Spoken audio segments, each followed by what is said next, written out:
Hello everyone, and welcome back to John and Mandy Go RVing. Hello everyone, so we're here today with a bit of an issue with our RV.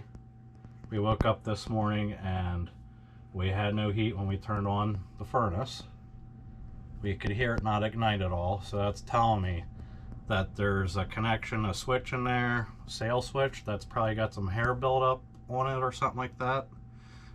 If you have pets, this is something you probably want to check on a regular basis. I looked in there, the fan's still working, you hear it come on, you just don't hear the switch ignite. So what we're going to do today is go out there and clean the switch off. So now that we're outside here, what we have is a Dometic furnace, and like I was saying earlier, we're having an issue where it's not igniting. So we're thinking it might be the sail switch, which can get built up on, and it won't get that 12 volt charge to the furnace to ignite it. So what we want to do is clean that off. So what you want to do is take your screws out, take out your exhaust here, take your screws out on your panel. It will be a little tough to get off at first. It's kind of wedged in there. Just use your screwdriver gently around the edges, and then you should be able to take this off. And behind it will be your switch. So now that we have the cover off here, you can see that there is some hair buildup from our cats that accumulated over the past half year. Here's the sail switch. Again, you can see the hair just dangling out. You can just see the hair dangling out of the switch here and throughout in here as well. So what we're going to do is get all that out of there so it's nice and clean. So we took out the two screws that were holding the switch in place up there, and you can see all the hair built up on it.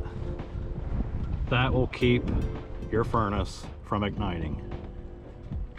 Otherwise it's just going to give you cold air and shut off after like 15-30 seconds.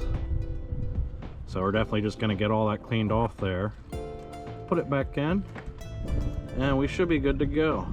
Also, once you have the sail switch off, put your finger up inside here a little bit on the end.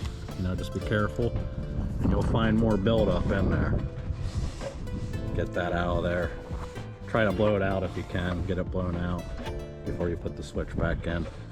And because we have 4 cats with us, this will have to be something we do a few times a year now. Now you can see all the hairs off the connection to the switch. So we should be good. And now we're going to put it back in. So I want to take this, put the little piece back in there like that.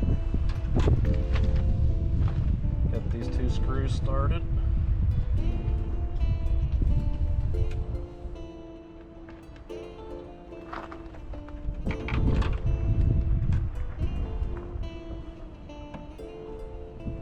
Turn it off for 30 seconds.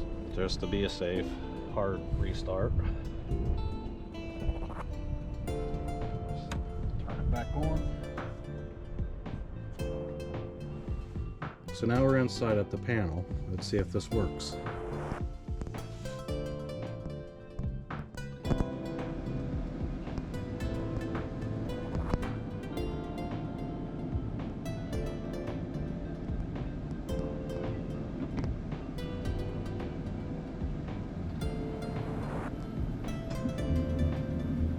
There we go.